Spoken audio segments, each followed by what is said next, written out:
Lights blaze bright, it's a glorious sight. The champ of the mic owns the night. With a mind so slick and a suit so clean, he's running this ring like a wrestling machine. From gold-plated deals to jaw-dropping schemes, he's the mastermind of your wildest dreams. Stand up, take note, bow down if you can. It's the brilliant show with the brilliant one. He's the man. What's going on, Rob? How you been, man? What's going on, Big B? That's not much, man. Just it's been a while. It's been a long while. I had to bring my shades on to be like you. I know you like to keep it fresh, so trying to keep up with that's the best way to do it. Looking good. I do want to let everybody know we are now streaming on X, Facebook, and YouTube live, and also opening today. Go check you out some Brilliant Show merch. Get you a t-shirt, get you a hat. We got some stickers and some other stuff over there. The link will be in the description right here on Facebook, YouTube, and X. So go check it out. I calling it X is crazy, man, because I'm so used to Twitter. I hadn't even been on there in forever. So it's like now I'm calling it X. Yeah, I say the same thing. Everybody knows what you're talking about, though, right? I mean, if you say Twitter, more people know what Twitter is than they do what X is. So that's crazy. Make sure you like the video, by the way. Man, it's been at least a year or so since we ran into each other, since we've talked. I mean, it's been a minute. A lot's been going on. What's been going on with you in the last year, man? A lot of music more than wrestling. Of course, you know that. So, kind of stepped away from wrestling to do music. And been in studios, been in my own studio. We're in my studio. Got the drums back here. It's PA over here, keyboards over here, guitars are hanging up and stuff. So we're in the studio. We're in, where, as they say, where the magic happens. Heck yeah, man. But just building a life, and just looking to be happy and peaceful in these freaking times, man. The world's crazy. Oh, the world's beyond crazy, dude. Did you see Did you see the inmates escaping from the Orleans Parish jail down there? Like they were running out like cattle. I didn't see it, but I today I read about that, and they brought in like the doll, right? They're like the most haunted doll of all time or something. Right. Yeah, I could have used that in my Legion gimmick. But speaking of music, man, getting started with like the music stuff. Like, how did you get started? I know we talked about it like years ago on the King of Wrestling podcast. Mm-hmm. Just kind of give me a little refresher on how that all began. Well, my dad was a Elvis impersonator, Dean Martin, Michael Jackson, all types of stuff like that. And he's a Philly kid. Go Birds. And so he was on a tour playing in Arkansas, and in walked my mother, what would become my mother.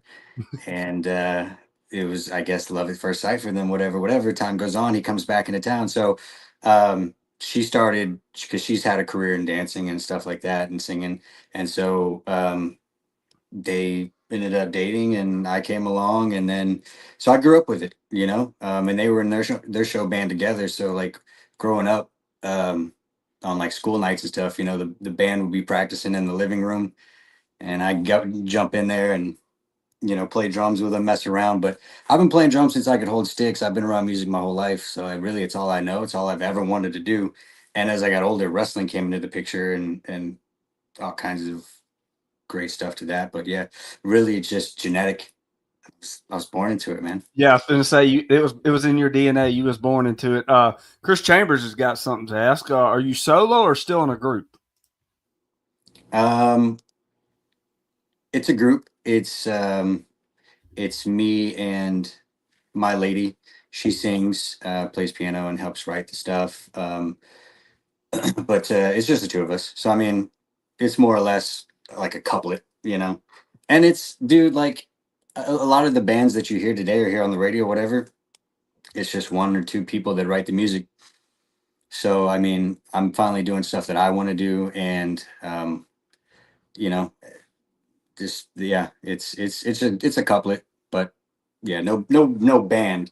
We're just doing the internet thing right now. That's Hey, that right there is enough to get you off the ground anyway. I mean, like a lot of people are doing that and getting noticed and getting seen and signing contracts. I was just at the Breaking Benjamin and Stain concert just a few weeks ago, and they had Lakeview, I believe it was, open for them, and Wage War open for them, and those were two good bands, and that was a fun concert, man.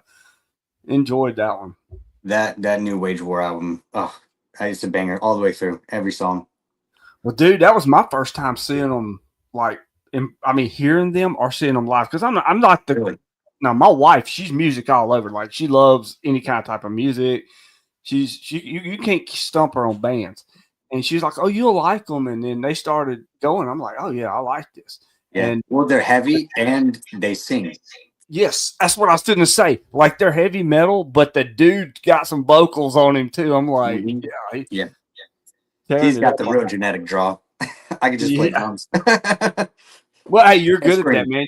You've been tearing it up since the last time I've seen you. I mean, you've just been killing it. I know that, like we was talking about the wrestling deal, like how you got into wrestling. Like, kind of tell everybody how that come into your life and how you wanted to become a wrestler.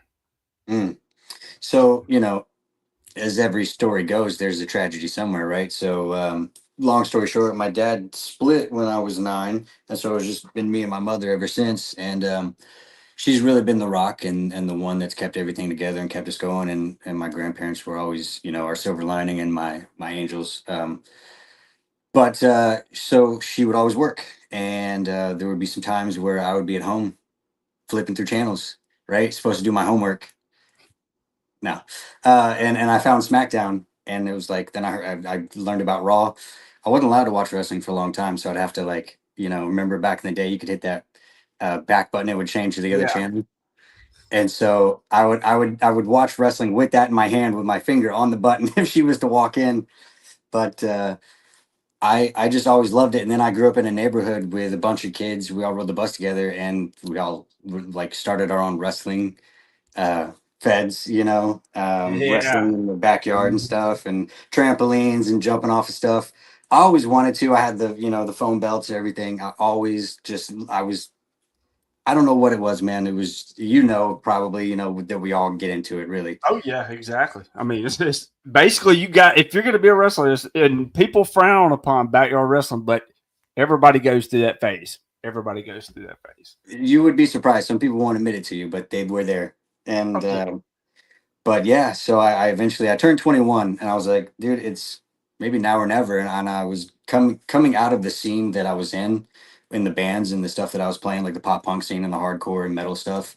Because like a lot of drugs were kind of coming into the picture, and it was just like I gotta get out of here. I gotta distance from this. And so I wanted to bet on myself. It's kind of the same thing I did here recently. Is I wanted to bet on myself and do it myself. I didn't want to worry about other people's schedules, and it's hard to get people in the same room to write and show up on time and all the stuff. So um, I said I'm gonna go wrestle, and my mom gave me my first $100, and I paid the rest after that for the next 5-6 months because I graduated early. So um, I don't know.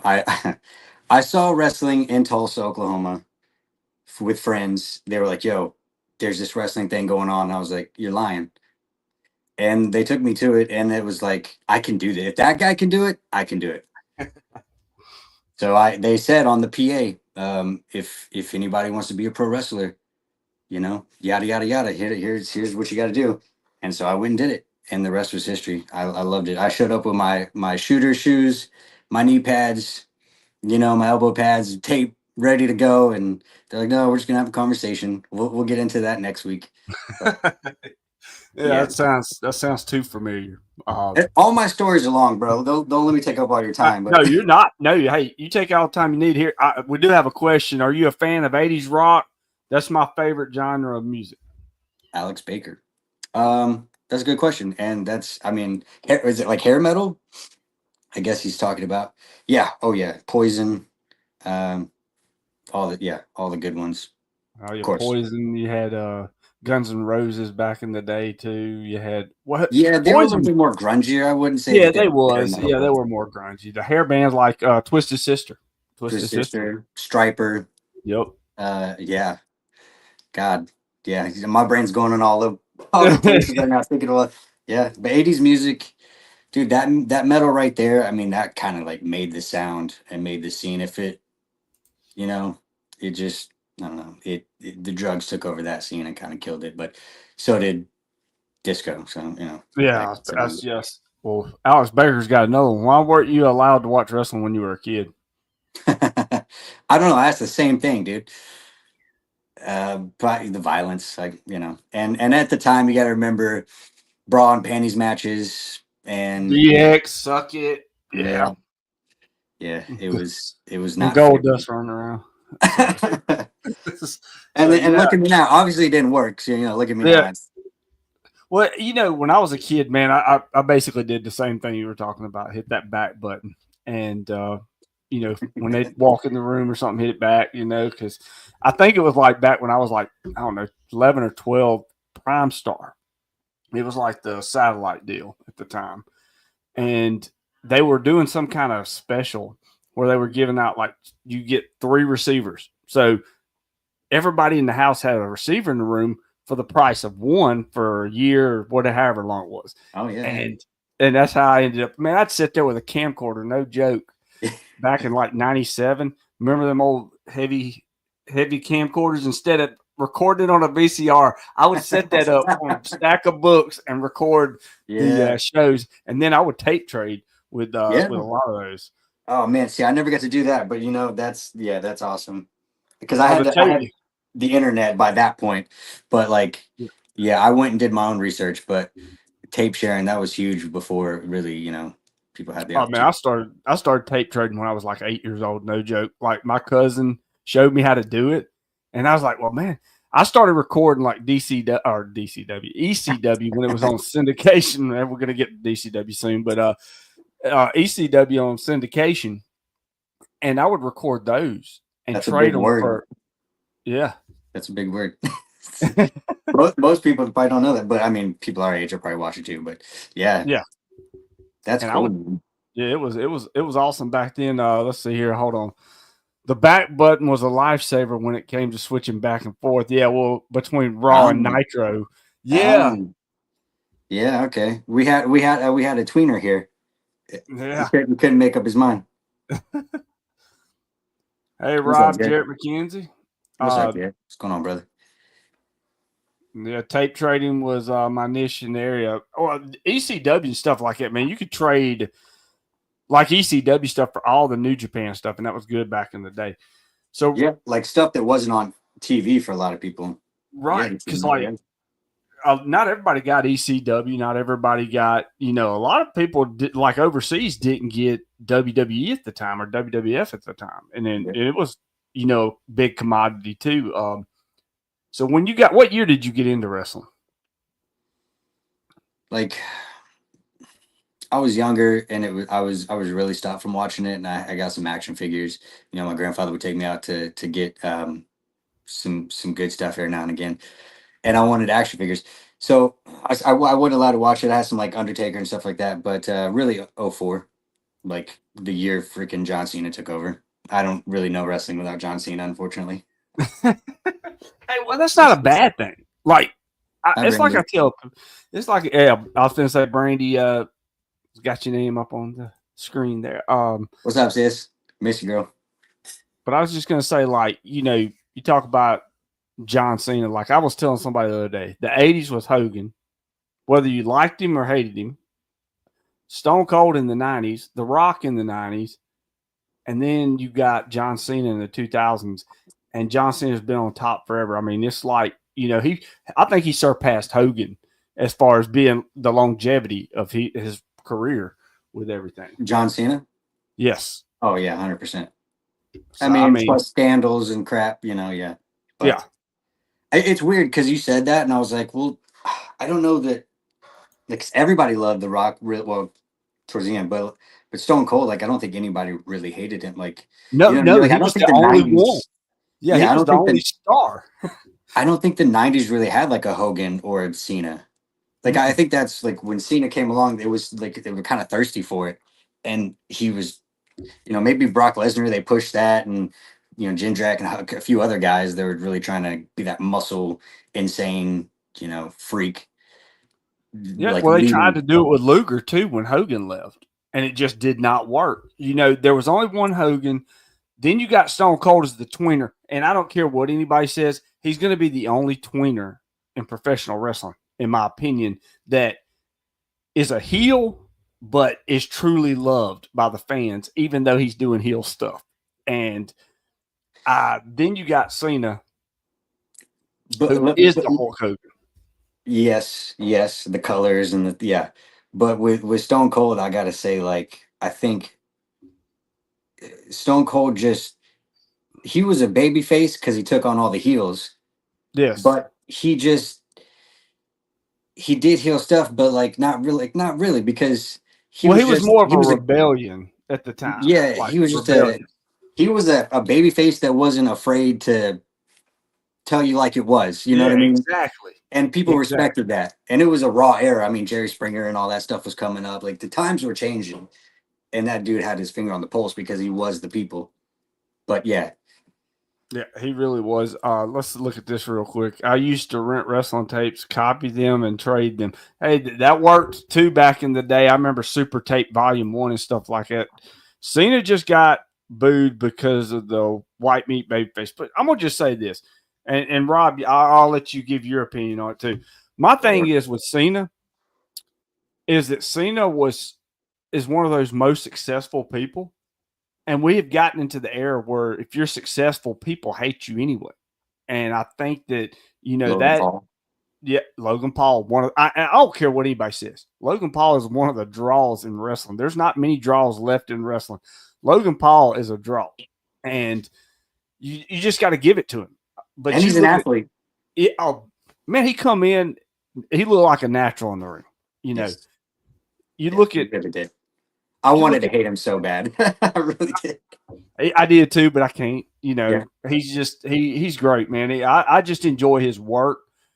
And I think his arrogance and everything that, people want to hate that come off on it, I'm just sitting here thinking, he knows this. He's smart to this. He knows what's drawing you in and what you're Well, hating about it. and it's also like Morrison said, like, yeah, all my matches would be almost 5-star matches if I got to practice them with Shawn Michaels for a month, 2 months. Yeah. But and that's a good thing. I mean, that's a great part about the business is he's got people there to bring him up and make him the best that he is. I mean, yeah. Not Oh, to cut you Logan. off from your other point, brother, but Yeah, go ahead. no, No, I yeah, was just saying with I had to throw the Logan Paul thing in there. oh yeah. Hey, no, that was good. I mean, that's kind of what I was looking for. Was like the Logan Paul. There's not any draws really left. WWE itself is a draw. That's the product. You got very few draws. The Brock name. Lesnar was a draw, whether you like him or not. He was a draw because of his legitimacy in MMA. You got Logan Paul, who is a celebrity who has put more eyeballs on the product than anybody because he's bringing that, mainstream feel to it and outside look. So yeah, that's exactly what I was gunning for. You just put the words in my mouth. I loved it. So Well, I think that what his comment was something about white meat babyface.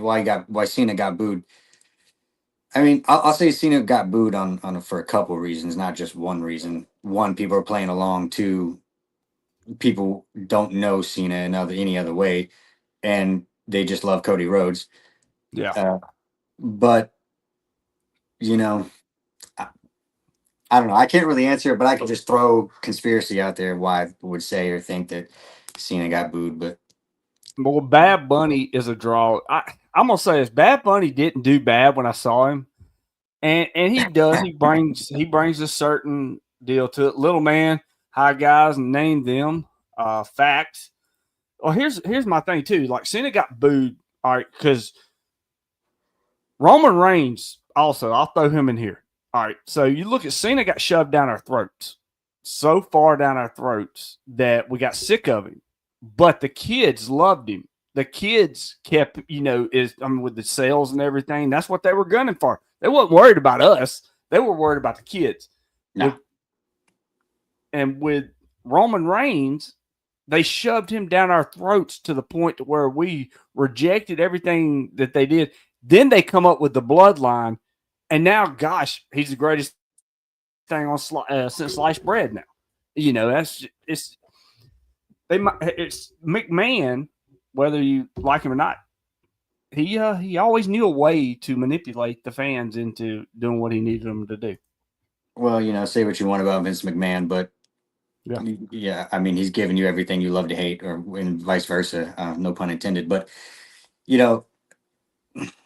Roman Reigns, like Seth Rollins, was the breakout of that group when when he broke the Shield up. I think people wanted to like Roman Reigns, but they didn't have anything to like about him, and it just got worse and worse and worse.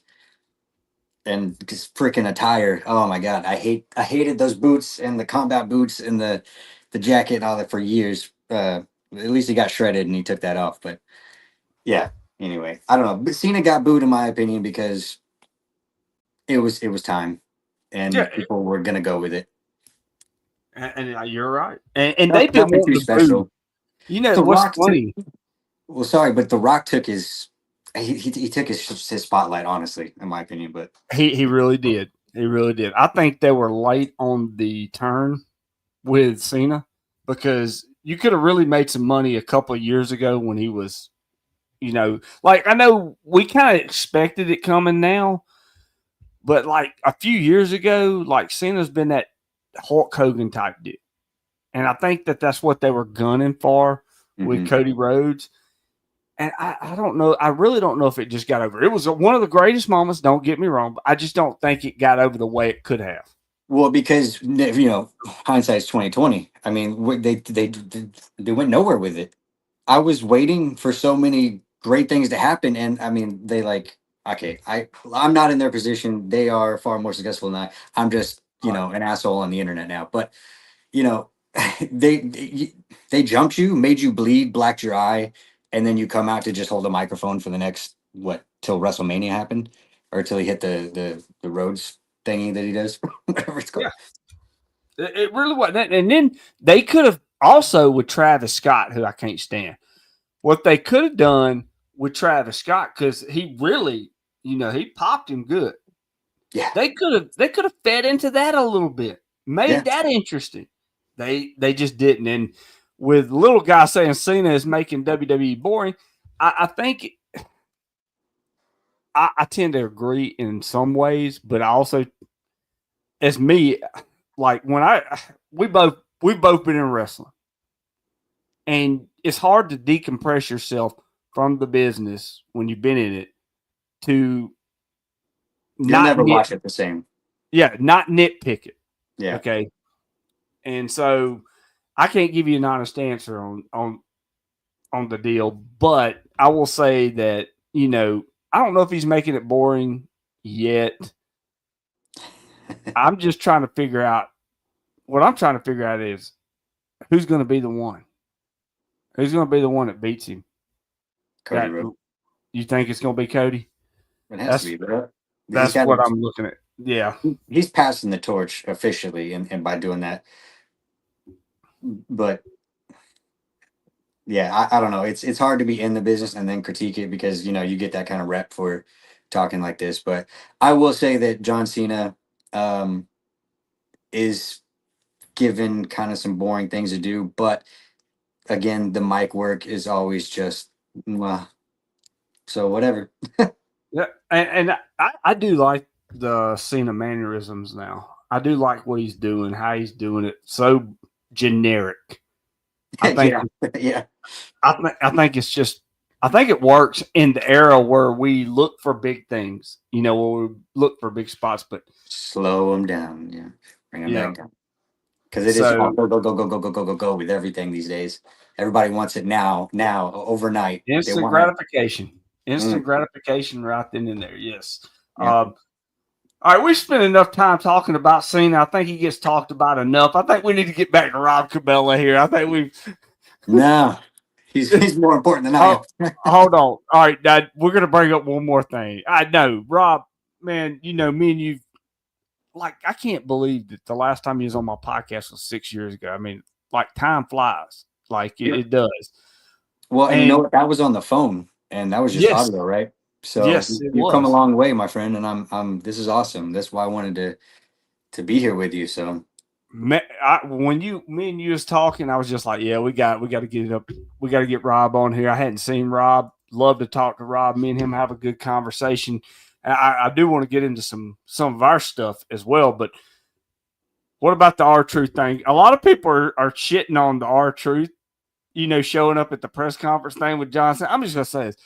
R-Truth's entertaining. And, man, he's like that person that just it can go over with it. I enjoyed that part. What was your thoughts on it? it was awkward and out of nowhere, but I love our truth, and I will Yes. never not love our truth. R-Truth is he's great.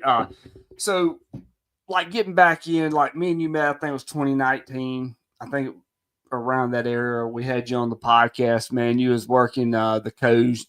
I know you left and went back to Oklahoma. What was the difference in independent wrestling in Mississippi on the Gulf Coast at the time and Oklahoma? Because I know Oklahoma's always been on fire, and I know you had a lot of good stuff going on out there. You was around.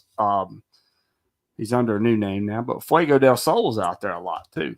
KJ, yeah, Yeah. he was an OKC boy, and Drake Gallows was really booking and doing things down there in Oklahoma City. But yeah, Stackhouse. Oh, Sam. Yeah, Sam's a great guy. Or of course, when I met him, he was one man Sam. But Stackhouse, big old teddy bear. God, I love him to death. The the difference. Wrestling's wrestling. You know, Right. there's always going to be the politics. There's always going to be drama. There's always going to be a story, some crazy shit that you learn. I mean, like people getting arrested behind the show as it's happening, or just all kinds of crazy stuff. But I mean, the awesome parts of it, the fans, people always show up for it. People love it. They get into and get behind their people. They keep it alive. They give legends something to come back to. I've gotten the opportunity to be in the same locker room as a lot of awesome names in this business, and so I'll give it up to Mississippi and Oklahoma, but like also Texas and Kansas was doing it. I mean, I've been all over Tennessee and Florida. A lot of the same. I don't necessarily know what aspect you want me to answer that in. No, I mean, I just wanted you to just give us the little bit of rundown because me and you are both friends with probably one of the best big men on the independent scene, in Angel Camacho. Macho, Great guy. Love Yeah. Angel. Another Man, OKC boy, yeah. Yep. He's been all over, and it just to me surprises me that he didn't get an opportunity somewhere because he's got all the talent in the world. He's good on the mic. He is a big guy that moves like a cat, and he can have a match with just about anybody. So, Yeah. And he's great to be in the locker room with. He's a funny dude. he's a leader. He's quiet, soft spoken, but he's strong, powerful like person to go to, and you can get some good advice or whatever it may be from him. Yeah, I mean, as far as like why some of those guys aren't further along, it's hard to say, man. But sometimes maybe, hey, I don't know if is it you just sleep in your car outside the NXT Performance Center and just keep beating on the door every day. I don't know. But he's somebody special, and I mean they all are. Stackhouse, all of them. There's some Sam. other people, Sam's another great one. Yes, and he is representing Oklahoma hardcore out there, and he I'm proud really of is. him. We're gonna have to get Sam on the podcast as well because Dude, I want to have yeah. a conversation with Sam. I know if I wasn't using my phone, I'd say let's call him. Let's book it now. Because I'm telling you, he's a great talent. He actually took on Koloff not too long ago. I think it was. I know. Yeah, I know. I was like, I told Koloff, I was like, you got to send me the match when you get home. He said, sent me the link. I watched it. I was just like, because honestly, when I owned AWA at the time, that was one of my matches that I wanted to book, and we just never got around to it because my mom got sick. But I did get to book Camacho and Koloff, which Right. Did you packed the run house. close to the ring? What's that? Oh, I Did you- tried. Well, you know what? Hold on. Do you know who Ace Romero is? Yeah. All right. So I had for November until my mom got sick, things happened, I had Angel Camacho versus Ace Romero at AWA. And everybody was like, are you going to try to get another ring? And I was like, yeah, probably going to need one after that. But we're going to have that match one way or another that night. And I Yeah. thought it would have been great. It would have been. Like, yeah. Yeah. So, I mean, now you came in at DCW when Gene Miller owned it back in the day. You was wrestling back there. You had some fun times. You had some championships there. What was your time like with Gene and just being in DCW at the time?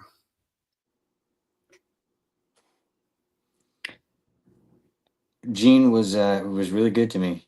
He would help me out, and I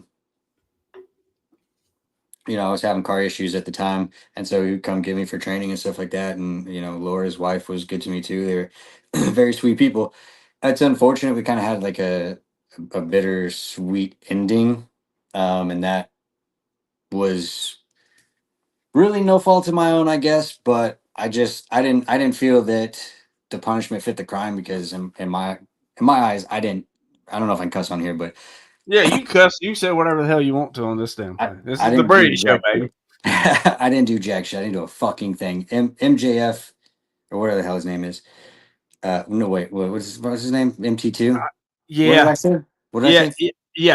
that's what I was wanting to bring up. Yeah. All right. Well, this isn't water, by the way. So no, I'm. Uh, yeah, MT2, MJF. Jesus, yeah, love Now you MJF. can't give him that much credit. Now, come on, you can't give him that much credit. That shit. I mean, what I was going to get to, I'm not going to say his name because I don't know if you heard the podcast the other night, where me and Shannon was on, and I talked about him being entitled and crying in the locker room and leaving, and then he said, "You wasn't even in the locker room." Yeah, I was. I was there. As a matter of fact, I walked in. Me and Koloff walked in as it was happening, and we turned around and said we didn't want to see a murder, so we left out because Gato was just tongue lashing him. But here's the thing, like with that person that I'm not going to say his name because he asked me not to say his name, so I won't say his name. I'll tell stories about it. But I do remember that night at the VFW in Pascagoula where he didn't want to lose, and Well, okay. he threw a fit. Well, let me. Okay, I'll paint the picture here. Let me just say this with the whole Gene thing because me and Gene still shook hands and kind of we're friendly afterwards. And I will say that Gene just probably did what I guess he thought would have been the most fair in all eyes was to punish us both, but to rip me out of the title run because of his bitch ass and me not being not putting up with it. It didn't make a lot of sense. I mean, a lot of things came to light after that, but about him, and it is what it is. I'm not really one to talk down on people, and then but I also won't. I won't say anything behind your back that I wouldn't say to your face. So I mean, he didn't want to. I put him over for the title, and he was supposed to a couple shows later put me back over for the title for the Diamond Championship. And when it came time for him to do the job, he didn't want to do it.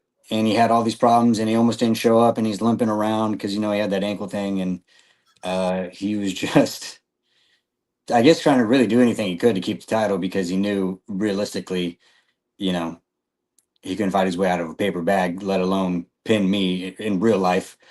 And, and I don't know, like there's so much shit I can say about it, but Hey, you said enough, and I'll just say this too, man. Like that's all right. We've both been in it for a while. We know how it works, and we know how the politicking works. Well, he tried to politic, but Yeah. didn't really work because Gene did tell him, "Hey, if you're not going to do this, then you can go on." And so, but I just said, "Hey, look, if this is what you're going to do to me, then um, I don't really see a way out of this or a way to go up from being treated like this. So I'm just going to go somewhere else." And that's when I went to SCW and walked into another crazy situation. But and they were good to me too. But let me wrap that by saying this. I did the job for him. He didn't want to do the job for me. We both got punished because I was about to legitimately fuck him up. I like and Gene just asked me not to. He because I Oh, said he was good to I me. He picked me remember. up. I We had remember just fizzing a lot of his ass up. me and Gene had a lot of private conversations, just him and I getting to know each other. And so he looked me in the eyes as a friend and as a man and said, like, please don't react to this. And so I went out, and him and I didn't have that match. I ended up working somebody else, but Well, that's because he was crying in the bar that night, and just yeah. But Gene told him, if you're gonna do this and you're not gonna do the job, then right. you're off the show. And so he put me with somebody else. But yeah, and I ended up having a good match. I can't remember who I worked that night. I wish I could, but do you remember? I can't remember either. I remember. I think it was like, was it JL3 or somebody like that? No, because Uh, JL wasn't back yet. yeah, that's right. That's right. Yeah, because JL would have gone out there and just smashed him for nothing. Yeah, he would have. Yeah, but I was like that night. No care. All right, Crystal, we love you too, and we wish you could watch us too. Hey, it's on. Hey, it's going to be on demand as soon as it's over. You can watch it on Facebook and listen to it our YouTube or our X now. But here's the thing. Like like we've been in the business, we know what it's like.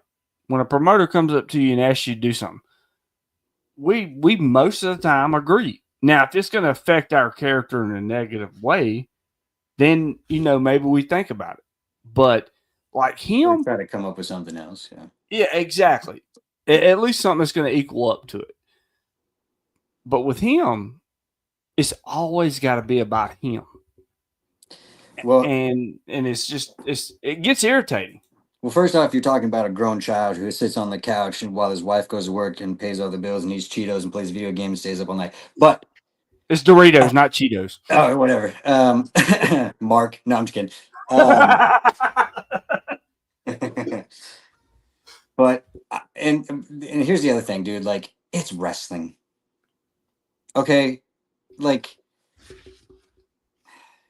to begin with, we're sweaty dudes in our tights, rolling around playing badass in a sense or another. I mean, there are people that'll fuck you up in real life, and that's for sure. And there's, and people might get mad at me for saying that, but hey, the Big Show said it, Triple H said it. Look, you can't take yourself too serious. I mean, it's supposed to be fun. That's why they tell you before you go out, your best friends will always come up to you or somebody or anybody, or, a vet or something. Have fun out there Yep. because that's what it's about, to have fun. I mean, then he forgot that, or he's never been that, and he's not capable of that, and he doesn't never look like he did a push-up or picked up any sort of weight in his life, so he doesn't know hard work and dedication, and he just wanted things handed to him, and he had a shitty attitude, and eventually it came to bite him in the ass, and I believe he's been blacklisted, and I've seen some of the things going on, and Koloff getting on there and under his shoot name and talking about it, so it got pretty serious for a second, but It did, and speaking of that, I mean, that me and Koloff, we've always been pretty close, and we talk, and he has tried to put that in the rearview mirror for so long, and he yeah. it just got to the point where when you're nagging somebody to the point to the end of the world, you finally have to say something just to shut it up, and that's what he did. Yeah. Becca says, Cabella, love. What's up? What's up? And Jarrett McKenzie, I couldn't agree with you more. Simon Phillips is going to be a star. He's got a look. He's great in the ring. He's got star written on him, just like Rob here. So, and Rob's got multi-star status, So I like that. Now, I hate to say this. I'm not sure who that is, but you probably don't, because like Simon, he wrestled for a while, then he got out and he's back in and he's just been tearing it up. He's over the last year has really killed it. He's from Louisiana. Okay. He used to be known as the Golden Boy, Simon Phillips, and now he is he was with Disobey, and now he's just killing it. I mean, like Simon's just got a great look, great style, similar to yours, and he's got star written all over him. That kid is going to kill it if he just keeps going. That's all he's got to do is keep going. Simon's Absolutely great. Now, yeah, I forgive me because I don't know who he is, but I'm going to go look him up now, and maybe we can make that happen one day. Well, hey, good for him. You know what, Rob? I'll tell you this, baby. I'll tell you this. I'm done with promoting. I don't want to own a company. I don't want to do nothing like that. But I'm gonna just say this: I want to do something at least once a year, a show. Yeah. Maybe we can work something out, get y'all in. Because when I bought AWA, I think my second show that I was owner of was you and Paps in the match. And yes, yeah. That was a hell of a match, man. That was a hell of a match. I mean, Paps, I love Paps. I just saw Paps a couple weeks ago at the Mississippi Rumble. Like, I hadn't seen him in forever. We hugged. I love Chris Paps. Not only is he a genuine human being, but he's a hell of a talent. And he's a wrestler too. He's a shooter. Yeah, exactly. He really is. And that's why me and a certain person, I'm not going to mention, he's a wrestling enthusiast, you'll know who he is, put so much faith in him as the champion at AWA. That was our guy. That was our guy. And the reason that he was our guy was because he had the crowd in the palm of his hands and he could tear the damn ring down. There was no doubt. Yeah, he gives it all every time he's in there. I love that about him. I remember when I came back to Mississippi and he was in there training in, I guess what you could call the DCW dungeon or whatever, just a hot freaking cellar. But, I saw him shoot wrestling and I was like, oh, this guy, I want to get in there with him. And we did. And from that point, we've just talked and been friends, and it's gotten, just better and better. I want to show you something I got framed, and maybe we can talk when we get off the air, and I may send this to you. But I want to show you something real quick I got framed. Let's do it. This was the match. This was the match. Oh, yeah. Fury, yes. Is that after we were tag team champions? Yes, this was after you were tag team champions. Yeah. I may have to. Sorry, let me get back in there. I may have to send that to you, just as a keepsake or something. Absolutely, I'd love to have. I need to do that with all of the things that I've gotten. But that was like the last story that I told. Was with Pabst. I don't know if he wants me to say a shoot name or not, but with Pabst, and I couldn't have done it with a better friend person. I mean, dude was at my birthday parties, like we go out to shows together and okay, but and as a significant other is a great person too, and a great friend to me and my people. And so that was a good story, and he surprised me with the whole door thing when I power bombed him through the door. He was like, "There's a door under the thing. I'm gonna go get it, and you're gonna put me through it." I'm going, "What?" But we did it. It was great. He used to come. He used to come to me. We're getting a little pulling the fourth wall back here, as they say. But he used to come. He's like, "I can get unlimited doors." All right. I was like, "Okay, well, we'll have unlimited doors." he's a genuine human being that if you don't love being around him, there's something wrong with you. Right. Yeah, that's true. He's a great guy. Well, what's funny about it though is like he told me about the door, and we just sprung this on each other like an hour before the match, and I go, oh well, cool, because I got this bat and it's signed by King Griffey Jr. and I want you to like make me submit with it, you know. And so he's like, oh cool, great. So we both bought our own weapons for our own demise that night. And then, but that just goes to show like the type of person he is when, you know, like he's thinking of you, getting you over and doing cool stuff for you and giving, you know, sacrificing himself in matches and making you look good. And so you're only as good as your opponent. I believe that. Canadian Red Devil taught me that, and he's right to this day. So Yeah, you are. I mean, and let's see, TCap, who's on YouTube. Did you ever get drunk before matches? I worked at NC for 10 years. Plenty of guys would do it. No comment. No, drunk. No, I respect the business too much to do that, but I've seen it happen. Oh yeah, we have seen it happen. As a matter of fact, we're in the same building when it happened a couple times. Yeah. But yeah. You know, here's the thing, like with you with Paps that night, I was kind of upset. As much as we've been around each other, and you came in, you worked that show that night. That was your last show for a while. And I mean, like, literally your last show. You didn't do no wrestling. I was just kind of like, yeah, because you went on tour for sure. I want to get into that about somebody else, one of our friends also. But, you know, I wanted to work with you. And me and you even talked backstage a couple times, even after you got out. Like, hey, I want you to come back. I want you to do this. Because I wanted to work with you. I always thought that you were one of the most marketable people in the world. You had that good look. You could go in the ring. It wasn't like, hey, the dude's, he's no pun intended, handsome, Rob Cabella. He's great. And bring him in to wrestle. And we never really got that opportunity as an owner, you know, to do that. And but you talk about the tour. I got to bring up one of our buddies though. Okay. Do we have we got to do another part of this because we could go for forever with these things. Oh, we could definitely go. But Bryson, you took him on tour with you, and I love Bryson. He's great, man. He is. But really, how long did he last on that tour before he was trashed? You know what?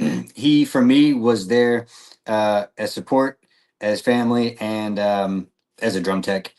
And yeah, you know, his main job was to drive the bus, but it's hard to, you know, go that long. I mean, we were going from literally Alabama to New York and back and all over, you know, Ohio and that.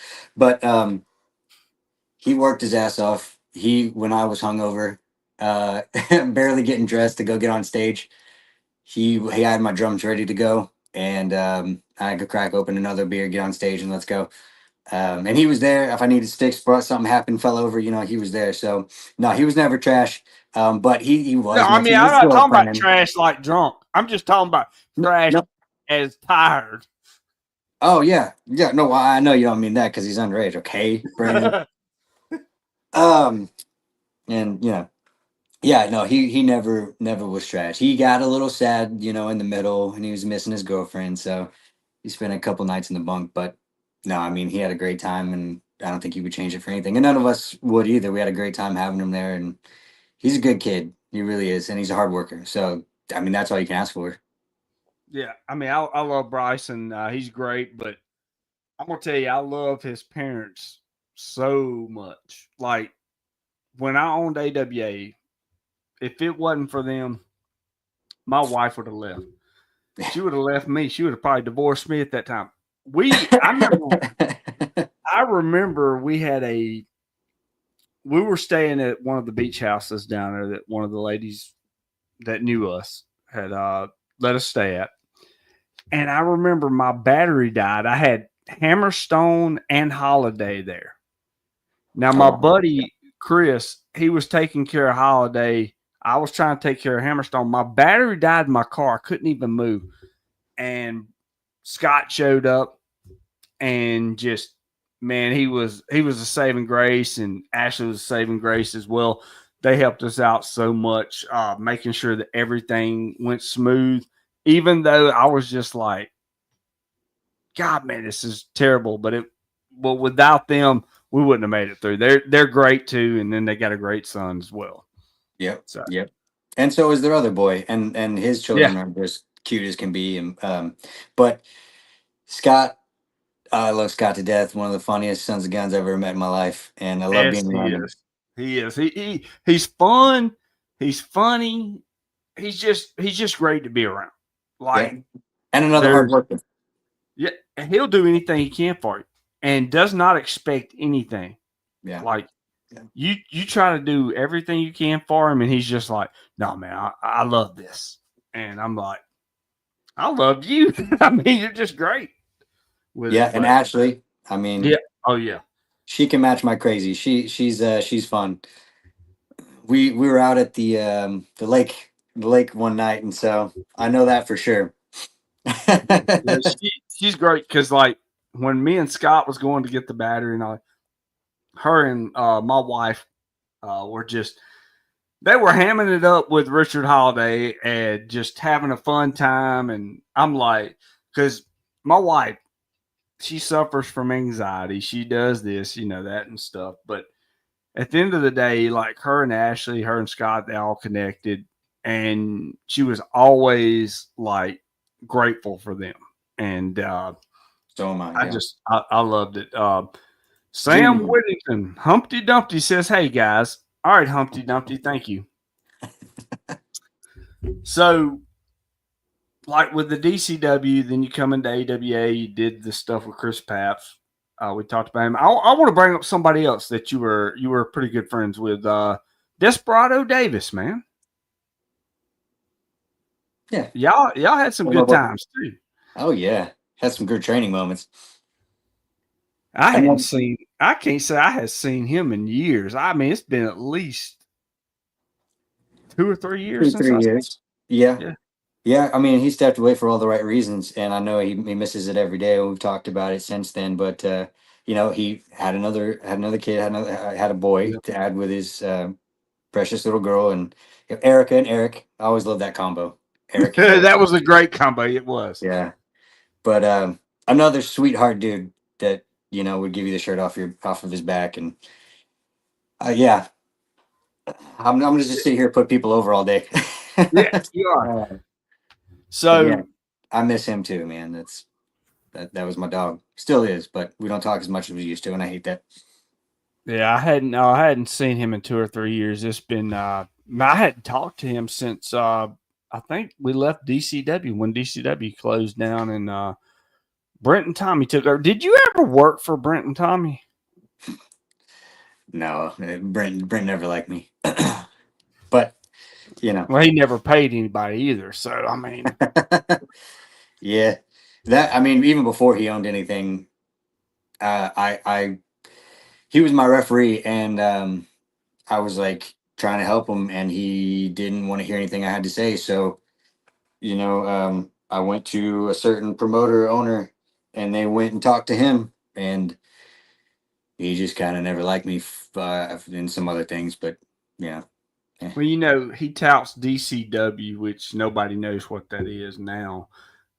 If anybody brings up the reference DCW, it's under Gene, but he thinks that DCW is not an independent wrestling company. Now, we've both worked the independents for a while, and we know that independent wrestling is independent wrestling. If you're not WWE, TNA, AEW, MLW's even a little bit above, I'd say the independents a little bit, you're an independent company. It doesn't matter, and to be a bigger than an independent company, I mean, you have to actually pay guys. That's just my opinion on it. Well, you got to pay him more than a few $1,000. Yeah. And I'm not saying that's what he's paying people, because he probably wasn't. He's probably paying single digits or whatever.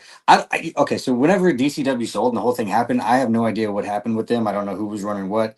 When I walk away, I'm done. I'm done. You know what I'm saying? And I'm not a big person on like harping on shit or getting involved in people's shit.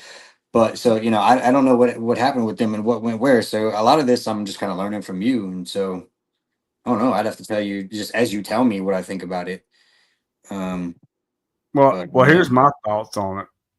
Like, the problem with them is that they think they're better than what they really are. Okay. It's that MT2. Oh, it's worse than MT2. Really? Like, they think they're doing TV at 2 a.m. on Mobile Channel, and they're telling all their guys, "Well, you're getting exposure. Exposure. You're getting more exposure on the British show at 7 p.m. on Facebook than you are on that TV show." You know what? I think I get the brilliant show now. You have created this show so you can come out here and put together something pretty damn nice so you can shoot on everybody who's tried and talk shit about you. And you know what? You need to tell the world, hey, fuck this guy. Yeah. That's what I've been trying to do. Like, look, like, so I started talking on the Brilliant Show and shitting on people, and like somebody said, "You never shit on anybody in King of Wrestling podcast." I said, "Yeah, I was naive then." I said, "So, you learn as you go." And Yeah. like I was shooting on No Teeth Walter, and look at Worm? this. Yeah, the worm. Look, I called him out. I told him, "Hey, if you'll come on the podcast," because he was on my friends list at the time. I said, "If you come on my podcast, I will let you air your grievances of why you got kicked out of AWA and wherever else you've been." You think people would want to hear that? No, but I would. I would just want to see if he had the balls to come on. Yeah. And he blocked me on Facebook, so I guess he didn't have the balls to come on. When I first started working with Gene, he took me to AWA. That's where we were training at first before he got his facility, and so we were going out there quite often. And that's where I met Walter and MT2 and a lot, and JL, and a lot of these guys was at that AWA in, oh gosh, man, Coden, was it Coden or Bayou La Battery? that one, the second Bayou one. La Battery. Yeah, yeah. No AC, mosquitoes like you wouldn't believe. But yeah, I mean, character. His dad's a character too. Although, White Shoes, I liked him better than I liked his son, but Oh yeah. I Well, I still, think even if people are fucking complete shitbags, just who I am, dude, and the karma I believe in, and what goes around comes around. And really, it doesn't, because like my fucking luck. But I just try to be as cool as I can and like just get through shit, and I just want to have a good time. What is this? I broke my ankle. So, do you want to read that? I can't. yeah, he said. Bigger for I mean, you. I remember this night. Wes Warren, great talent. Wes, you're gonna have to come on the show. I broke my ankle at DCW. Gene was still in charge 4 years ago. He still paid me, even though I couldn't work that night. You was working MT2 that night. Oh, did I say his name? I'm sorry. I'm sorry, MT2. Don't get your lawyers from the trailer park to come in there and get me. Gene was a good guy to him. Is what Wes Warren was saying. Wes Warren, another guy that I know you've been around, and he has evolved so much over the last year. Remember to like this video. Don't forget to like this video. But he's evolved so much over the last 4 years, 5 years that I've been around. And Yeah, I have paid attention to him. I know who he is. Stout dude too. I mean, he's gotten in great shape over the years too, and hard worker. Hits hard. very. Looks like he hits hard at least. I mean, maybe he's taking care of his opponents. I don't know, but Gene is a. I'll never say that Gene is a bad guy, but I think the way that he handled our thing was wrong, but so I just went my own way. But we were cordial and cool after that, and Gene always paid me too. So, and sometimes I go a little extra, but I DCW after that point I don't know much about, so can't speak on it until you tell me something, and I can Well, form my own I opinion. can speak on one part of it was when they brought me in. Remember to like the video. But when they brought me in to Brent and Tommy, and I had nothing really against Tommy. I just think Tommy he was a cool dude, but he didn't know the business. And they brought me in and wanted, like, I was managing Mac Daddy at the time. And they brought me in. I was managing Mac Daddy. He was taking on Mustang Mike. And they wanted Van Vicious to attack Mac Daddy. And they wanted Mac Daddy to kind of turn face and just like beat the shit out of me in the middle of the ring and wanted me to get sympathy for it. And I was like, how's that going to work? As a I'm heel? like, yeah. I mean, As I'm a as heel. part- Yeah. I mean, Well, I mean, where were they trying to take it? You know, that's what it depends on. yeah. Well, here's the point. They were saying, well, we're gonna, have him beat you up. You're gonna get sympathy, and you're gonna be a babyface. I'm like, first off, I don't want to be a babyface. I don't care to be a babyface. Second, the thing is like him beat me up after he's become a babyface. Nobody gives a shit about that. Why would they feel sympathy for somebody who's a piece of trash like me at the point? So he turns face and then turns on you, and they think that's going to turn you face. Yeah, No, that's not how that works. no, it's not. And that's when I just said, I sent a message and said I won't be back Yeah. because not the fact that I don't mind doing business, but that business didn't make sense to me. It would kill my character, in my opinion. Yeah, well, I mean, if you shit on people's intelligence, like they're suspending their belief when they come in through those doors, and they want to believe, and if you gotta, you can't insult their intelligence, and that's probably something that would do that in my opinion. But yeah, that was smart on you to say no and not go for it anyway. Well, I did get. I was trained by Steve Starr when I got into business. Actually, Billy D. McLean trained me in 2001, and then I got out for a few years, and then I was going to be trained by Billy D. McLean. Let me fix that. And then Steve helped train me, and Brandon is smart sometimes. I'm smart all the time, Newt Cox. What are you talking about? Luke Bates, Rob Cabella needs to come back to GCW. He probably would. What part of Florida are you in right now, Rob? Daytona Beach. Oh, some beautiful country. Did they have a music festival down there like this weekend? Yeah, we went to Rockville. Saw some friends that came up from Louisiana. So it was Man, good. It's too big to enjoy. Let me put it that way. It's hot. well, I A lot of heard water. Shinedown was there, and Leonard Skinner came on to sing. What Yeah. was it? Damn, look at me! I'm having a brain fart. Simple Man. Yeah. I would have died. I went there that night. That was the night before I got there. Like my wife was was dope. telling me, one of their coworkers that she works with went there, and she's like, "Oh my god, Shinedown had this band called Leonard Skinner come on." I'm like, you did not realize how legendary that was, even though it's not the Leonard Skinner that I would have known, but They're carrying it on and they're doing really well. So. they're a really damn good band. Like Van they Zandt, really right? are carrying on that legacy. But I was just thinking to myself, I'm like, you don't know how legendary that was. And I'm not even a music guy. And I'm just sitting there thinking, Leonard Skinner, Shinedown, doing that. Man, that's legendary. And you don't even realize how legendary that is. I don't know if that was the first time they ever joined them on stage for that song, but they did cover that song. I remember like 20 years ago almost. Like, yeah, it's been 20. I don't know if it's the first time either, but anytime if it is, that's even that much more special, right? Yeah, right. But if you're in the audience for that, it don't matter if it's the first or the 100th time. True. That is like, gold. My wife sat there and watched Aaron Lewis walk out of a bar in our hometown, and she's like, I can't stand him. He just walked out after 3 songs. I'm like, yeah, but there's a reason. Bay City Rollers. Oh man, get the hell out of here, Newt. But she was like, yeah, and we went, like I said, watched Breaking Benjamin and Stain. Breaking Benjamin was freaking awesome. Like they tore the house down. And then Aaron Lewis come on, which I mean Stain came on. And Aaron Lewis just looked like he did not want to be there. He's like, but he always looks like he smokes a carton of cigarettes while he's Yeah. singing, and he doesn't look like he wants to be there. But it's always fun. We part of my band at the time had met him and took a picture with him because we were supposed to play. Man, what was the festival? I block a lot of things out of my brain just to move on.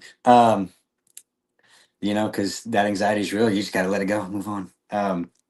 Yeah. I don't know. It was the big festival that and Breaking Benjamin headlined it that year. I was at the Coliseum, Mississippi Coliseum, whatever the hell it was called. But Yeah, we got rained out, so we didn't get to play. But yeah, so Aaron Lewis was there, and they got to meet him and hang out with him. So I didn't, but I know he was there. And I saw Breaking Benjamin that night. They did not meet my expectation, but who am I? So. Well, I mean, the night that I went to Brandon, they like really got into it. You got like Amy Lee and Seether. When they did a show, Seether just did not impress me because they wasn't entertaining. They just sang and they went right through everything. They didn't kind of like entertain you, even though the music was good live. But I kind of got what your feel on that is. I had the privilege to set up the stage for Leonard Skinner in 2014. I'm sure you ate Leonard Skinner, Chris. Oh, is that Chambers? Yeah. What's up, Chris? Luke Bates, are you done in the ring? No, never. I'll never say never. I will CPR fest again. Yeah, CPR fest. That's it. Yeah. And then we got another one, Tori. We know who Tori is, right? Yeah, that's my lady. Always correcting me. Thank you. Look at it. She got it right. She was like, I'm going to make sure he's good. But I'm going to have some more water. I'll remember more. But yeah, like, with you being done in the ring, pro wrestling, we know how it works.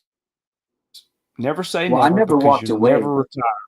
No, I never walked away with the intent of never coming back either, But I've got people in Oklahoma that still want to see Legion, like one of my first gimmicks, like 2017, 2016. So, I'm glad that I made that impact. I will say that. And never say never. I want to go back through and work for those people again. Absolutely. I will be back. It will happen. I'm not in the best shape right now, but I will be. And I will. Oh my God. You look like $1 million like you always do. What are you talking about? I'm not Come on. It's like the second heaviest I've ever been, weighing in at like 167. I've always been still look like a movie star. Still look like a movie star. Let me ask you this though. Like, we talk about you can't retire in wrestling. When was the last time it was that you wrestled? Was it Paps and you? Was that the last time? In my heart, yes. But I went to last year. I went to GCW, and someone book it. Let's go. Yeah, pay me. I'll be there. Okay. The last. So okay, yeah, that's the one. I worked Binky Jordan. That was his first match, apparently. So that was cool. Oh wow! I didn't even know you worked. Yeah, because you were supposed to be there and you didn't show up, which leads. That's right. That's right. That was. So that was the night that me and Bolt was supposed to have our match, and my mom. The whole situation with my mom happened at that point. Yes. Okay. Yeah. Okay. So it was the show after I left. Was your last match? Okay. My last two matches, because I worked twice in one show, and then I ended up putting Bolt over, and then I was supposed to work Holiday, and he wasn't able to make it. So then we had booked something else, but we had some miscommunication, and so to nobody's fault, that match just didn't happen. But so I guess the Bolt match was my last actual match. Look, Sam says, I think it was Binky Jordan. I filmed it. Of course you did, Sam. Now take your little Humpty Dumpty ass over there and sit down. He did film it. and he filmed the other one too. So, but I had 2 matches in that night, and I filled in for you, and I got your envelope. So Well, hey, can you mail that over to me and I'll mail you this poster? no, Oh man, Rob, catching up with you tonight has been awesome. I'm on 13 likes. We need to get over 14 likes on the video. We get to this point every time, and we had to get over it. Got a lot of views, got a lot of comments. Get me over 13 likes. Somebody hit that like button.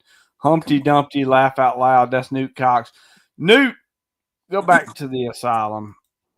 But anyway, Rob, I do want to get a couple more things, and then I'll get out of your hair because I know you got a lot of things to do. First, I you want to good. get You into good. this with the music.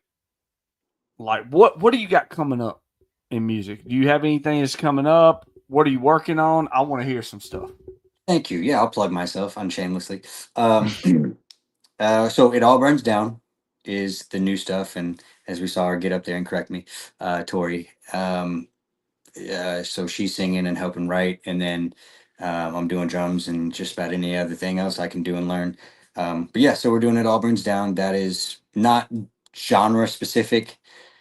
I almost said gender specifically, and I can't even say specific. This tells you how much That water's getting to you. fucking news I've been watching. It's all crazy. Yeah, it is. But yeah, it's not genre specific. We're gonna be heavy. We'll be punk, pop punk. We're probably gonna do some like um not EDM, but like kind of, whatever you want to call that style, with some singing. But yeah, it all burns down. Spotify, Pandora, all anywhere you find listen to music. We're slowly putting things up there, and that's our bread and butter right now. Man, that's Did I awesome. Go forget check it anything? Anything else? So please comment. Tell me. out. That you got to support that situation. I love it, and go listen to the music because I'm gonna tell you something.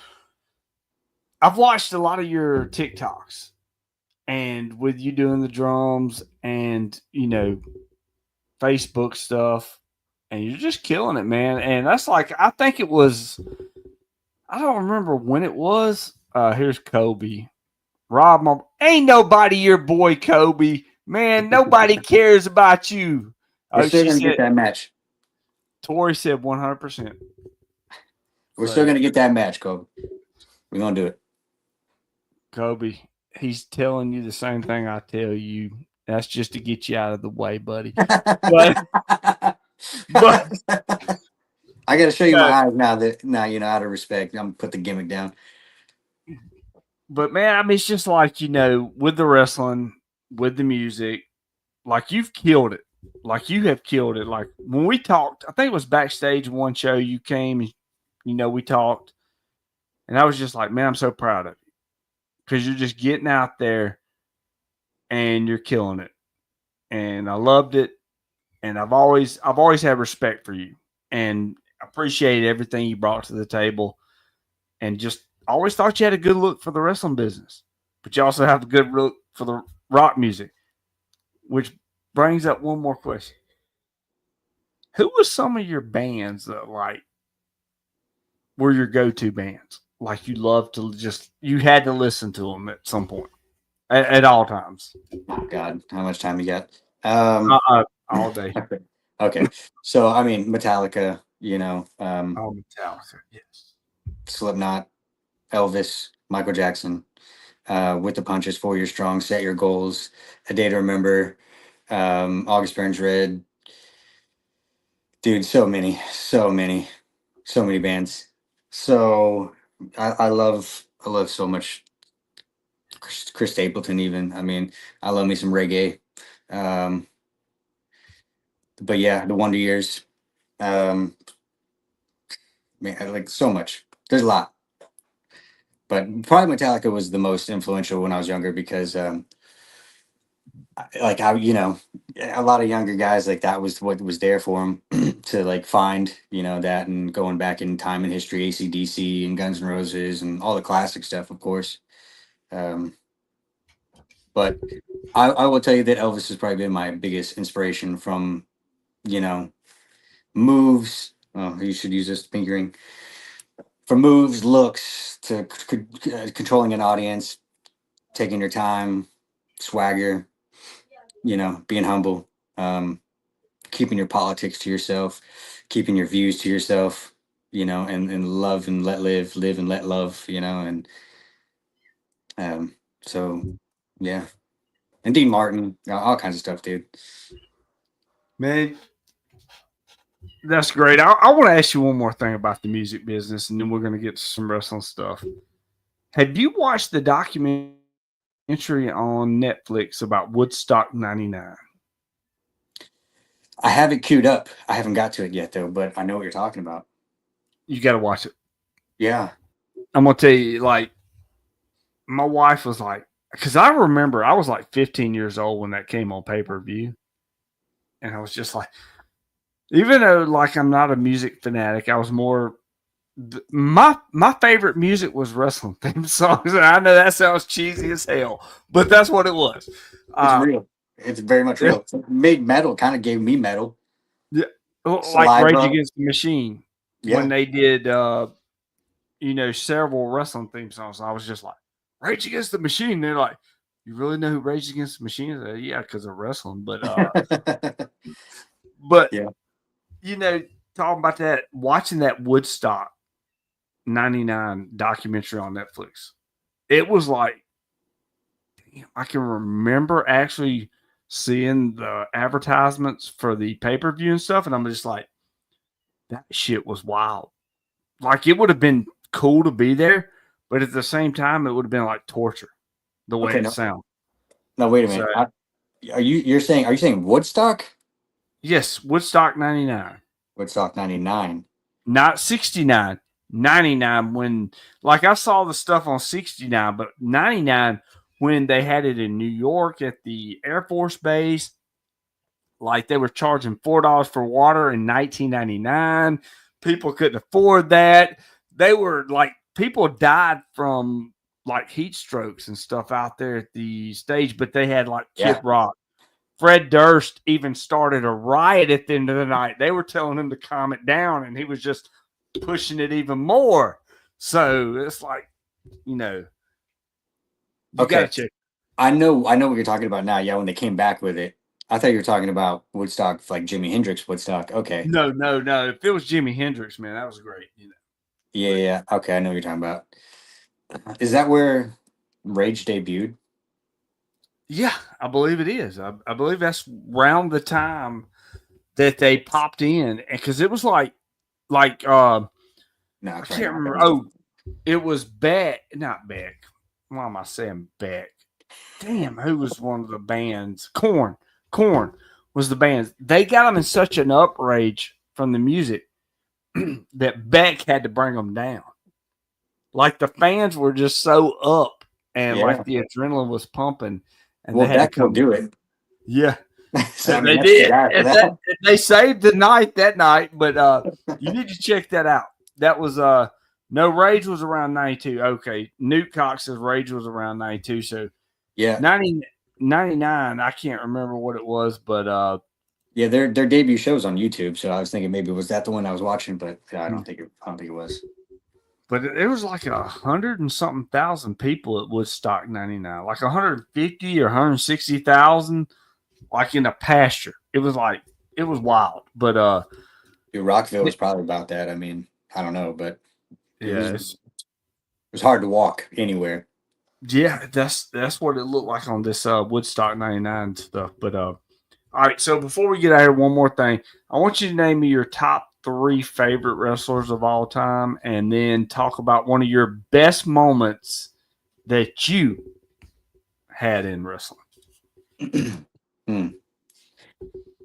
I thought there was no prompt for this, man. You could have gave me these questions before I got I could have, but I told you I didn't want it to. I want it to be a surprise. Yeah. I mean, I got sunburn. Top 3 wrestlers all the time.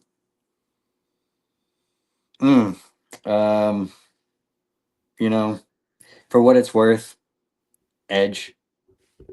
Oh, Edge is great. Edge debuted 98, and he had a great career.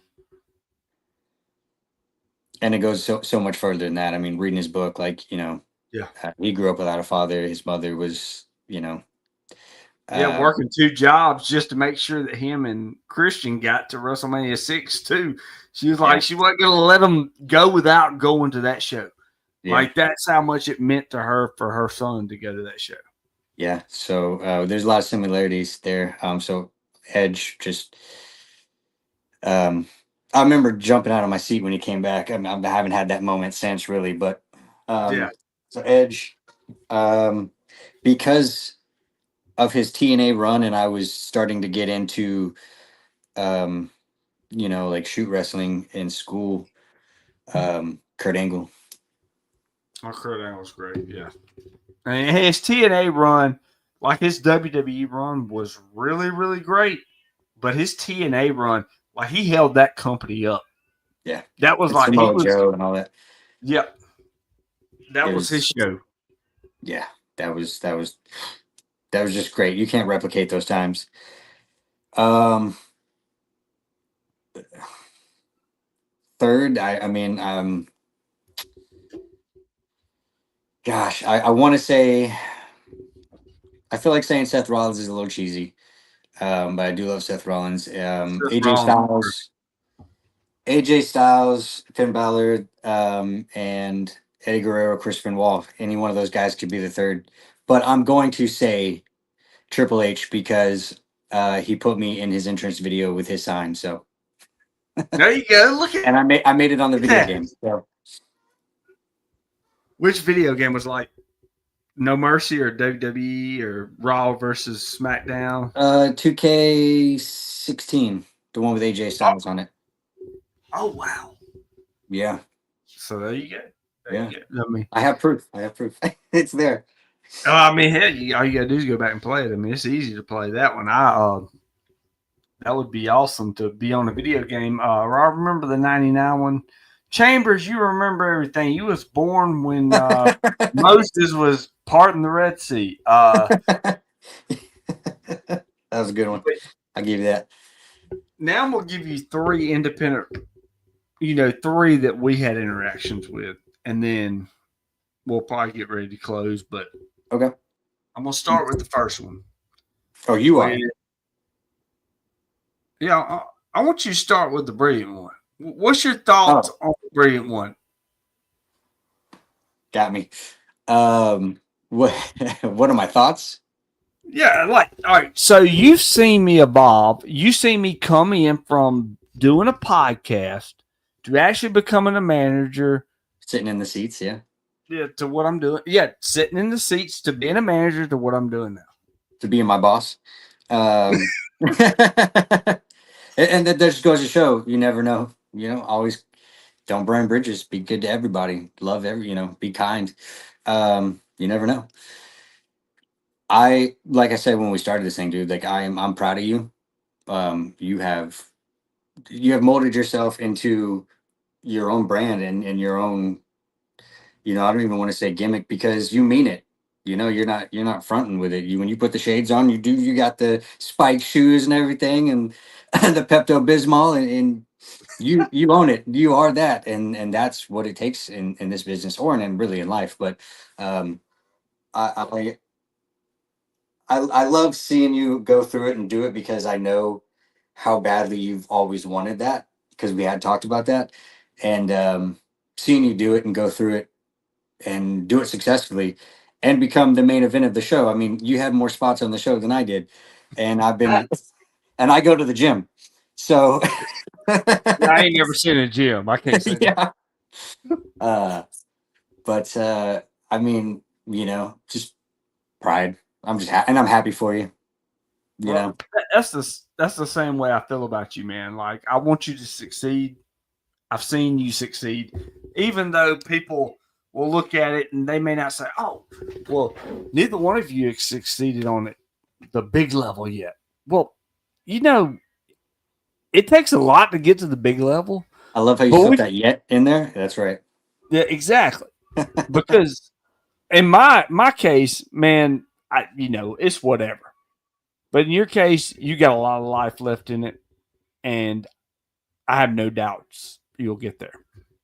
Well, and I'm a hell of a lot closer to Orlando than I've ever been. So, and Yeah, we'll be heading there pretty soon too. So, and that's where that's where it works out. And like I've always told you, man, like you got there's certain things when you look at TV or you look at anything entertainment wise, you've got it all. You got the look, you got the talent, and you just keep getting better every time. So no, I will not make out with you.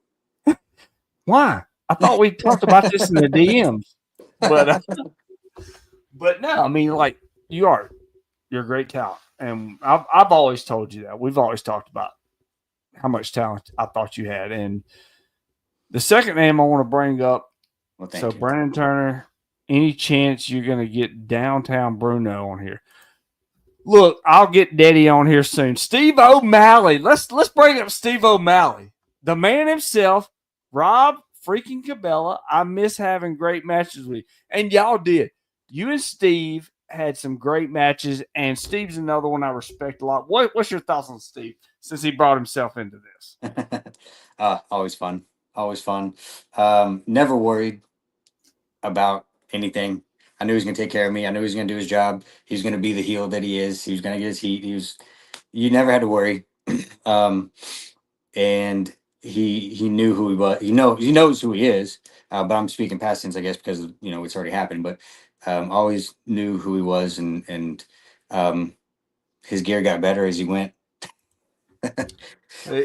It did. Hey, I'll just say this too. I hope Steve, if you're still listening to this, I want you to hear this. I've always watched Steve, and every time there's one thing that always happens. He always got that hamburger meat chopped. When people chop the hell out of him, I'm not going to say who said this, but I'm going to he'll probably know because it was just a couple weeks ago. But I got to apologize to Steve O'Malley. I chopped him too many times. I'm like, man, do you know how many times this man had hamburger meat on his chest from being chopped all night? Let's put it this way: if you didn't give him your all, then he wouldn't respect you, and he probably wouldn't want to work with you again. And and he'll respect you for it. I mean, I think a lot of guys who you go out there, you make your shit look good. That's what we want. I don't want Oh, exactly. I mean, when you want to bring it. Yeah. I'm drunk too, Timothy Davis. And I'm not drunk, but I should be. And you could have a great match with him, and then he'll give you a cigarette afterwards. Exactly. Always a good night. Well, here's my thing with it. Like you want it to look good. Like Koloff, and you've been in the ring with Koloff. He's not letting up at all. No. And like my brother-in-law came in one night when we were doing Solid Steel Warfare. He's walking around to everybody in the match that's on the babyface side. He's telling them, like, when you come to the ring, you can do something to me. And I looked at him, I pulled him to the side, and I said, look, dude, you don't want Koloff doing nothing to you. Don't say nothing to Koloff. He goes up to Koloff. You can do whatever you want to me. Koloff slams him into the cage. He gets cut from here to here. And I'm like, damn, my mother-in-law is going to kill me. I get in the ring, Koloff beats the shit out of me with a damn belt. Like, beats that ever living hell. And I'm no joke. Like, have whips all over my back. I get to the back, and my brother-in-law has a shit-eating grin from ear to ear. And I'm like, what's up? He's like, that was the most fucking fun I've ever had in my entire life. I want to do it again. I was like, adrenaline. Yeah, exactly. It hooks you. Timothy Davis, you're great, dude. Go check out Timothy before we read your stuff. Make sure you go do this. Go purchase you a shirt at Brainbuster Tees, The Brilliant Show. We got all this. So go check it out. The link is in the description. All right. So let me get back to this. Where am I at? Look at this. I'm already messed up. All right. Timothy says, I remember this guy. First time I saw him, he was beating the shit out of Travis Mason after a match. I actually enjoyed it. Well, Travis Mason needs his ass beat. That's the problem. Travis Mason needs that ass beat. And I love Travis, but you need your ass beat. And if we're pulling back the curtain here, he didn't know that was coming.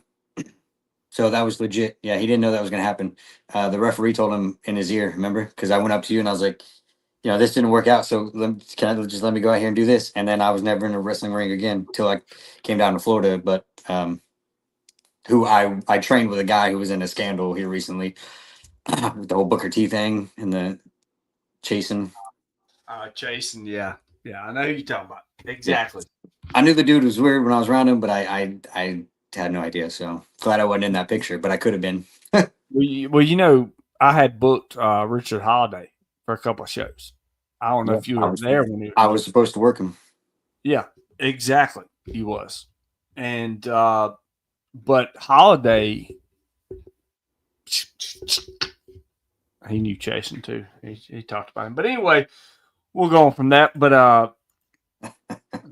But let's we're gonna get ready to close this out, and we will here in just a second. Like I said, stay after we go off there because I want to tell you something. But Absolutely. And I do want to say, because in the wrestling business, in the music business, there are a lot of piece of shit motherfuckers. They will backdoor you. They will come as your friend. They will talk to you. They will treat you so lovingly. And then the minute you leave the room, they are the coldest, fakest, tooth. that was a good one. I love that. That was a good one.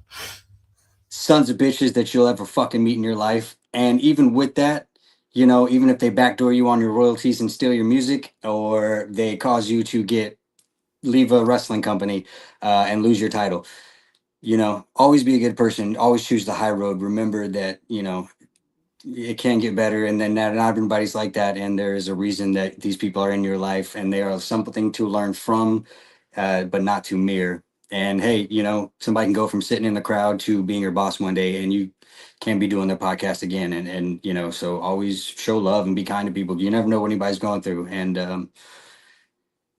fuck the bullshit, but just remember, keep your chin up and just be kind to people, and don't be a piece of shit. Basically, put that on a t-shirt. Yeah. Well, needs to go on a t-shirt. Chris Chambers doesn't do much in life, but he did this. Toothless aggression. I like that. I like that. I'm just messing with you, Chambers. I like it. But you're right. It's better to be humble, no matter the situation. Because, in my opinion, I've tried to be as humble as I can. I tried to I'm blessed to have been in the wrestling business. Blessed to have been able to do the podcast. Blessed to be able to do anything. And I think some people are entitled. They feel entitled about it, like a toothless person we know as well. And empty. Couple of them. Yeah. So, it's the thing is man, just enjoy life and just, be humble with it, because when you do good deeds come back. And that's like me and you being here right now. Like, I've always been a fan of yours, and you know this, and we've always had good conversations. Absolutely. But the thing is we always respected each other, whatever we was doing, podcast or wrestling. And that's why I always thought you were a great talent. You good dude, B. Well, thank you, Chambers, even though I didn't need your approval. And not to take away from your heat or nothing, but yes. Timothy Davis got one thing to say, and then we're going to get out of here. Brandon, I love the show, man, and I definitely appreciate any guest that takes time out of their day to join and entertain us. The whole show delivers everything.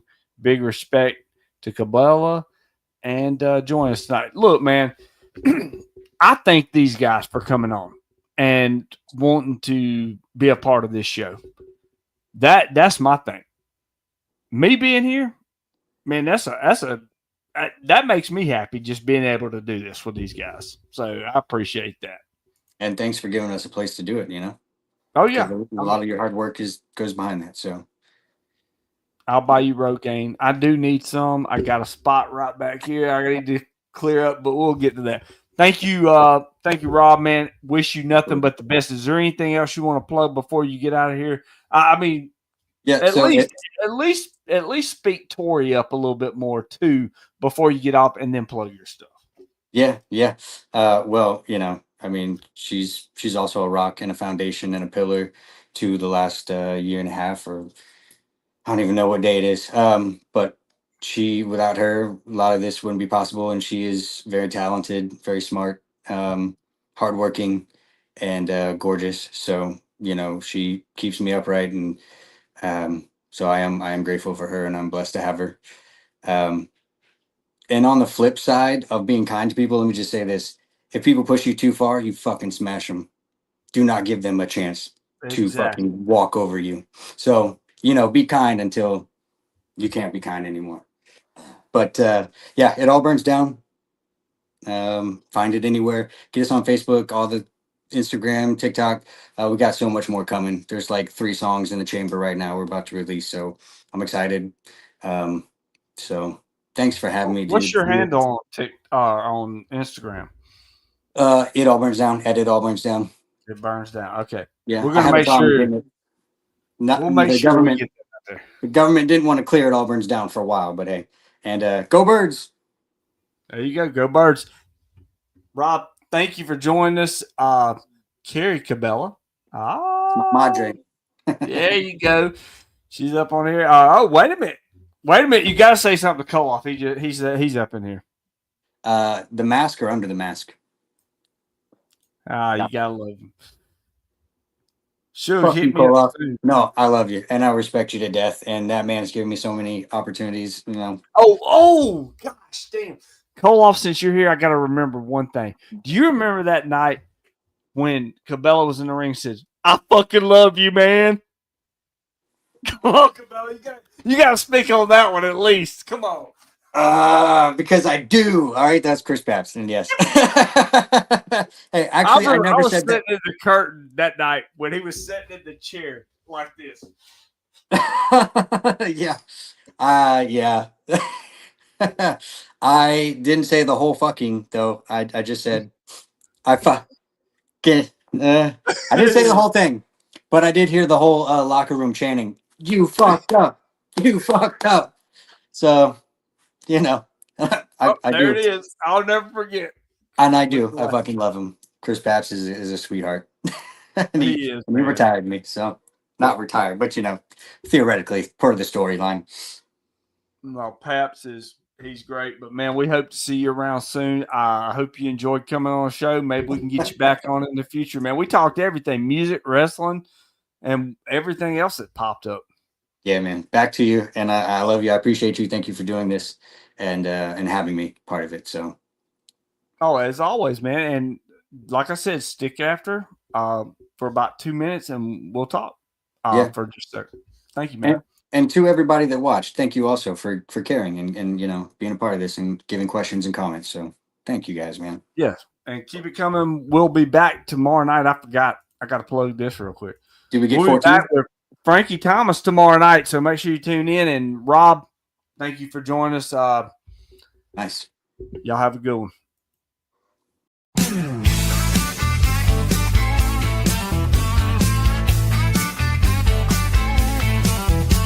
Lights blaze bright, it's a glorious sight. The champ of the mic owns the night. With a mind so slick and a suit so clean, he's running this ring like a wrestling machine. From gold-plated deals to jaw-dropping schemes, he's the mastermind of your wildest dreams. Stand up, take note, bow down if you can. It's the Brilliant Show with the brilliant one.